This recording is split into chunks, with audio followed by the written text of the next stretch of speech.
Nido o'zbek xalq shoiri Erkin Vohidovning eng mashhur epik asarlaridan biri bo'lib, 1960-yillarda yozilgan. Asar inson qalbidagi adolat, ezgulikka intilish, insoniy g'urur mavzularini yoritadi. Nido mazlum xalqlar taqdiri, zulm va adolatsizlikka qarshi inson qalbining nidosi, erkinlikka intilish mavzularini ochadi.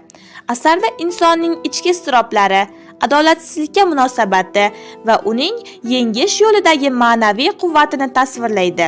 Zulmdan charchagan xalqning fig'oni, erkinlikka va haqiqat uchun kurash, insonning ruhiy poklanishiga va irodasi shu kabi g'oyalar yotadi.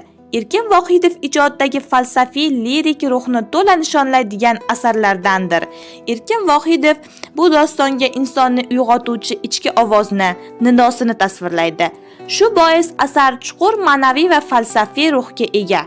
Nido Erkin Vohidovning ijodiy puxtalik bosqichini belgilaydigan muhim asar bo'lib, o'zbek shoirligida inson qalbi va ruhiyatini yangi falsafiy nigohda yoritgan kitob sifatida e'tirof etilgan.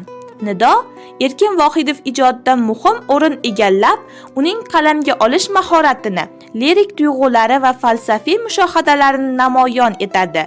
Doston o'quvchini nafaqat estetik zavqqa, balki hayot haqida o'ylanishga undaydi. Asar qahramonlari orqali muallif odamning qalbidagi qichqiriqni, uning haqiqat izlash yo'lidagi o'tkir kechinmalarni ko'rsatadi.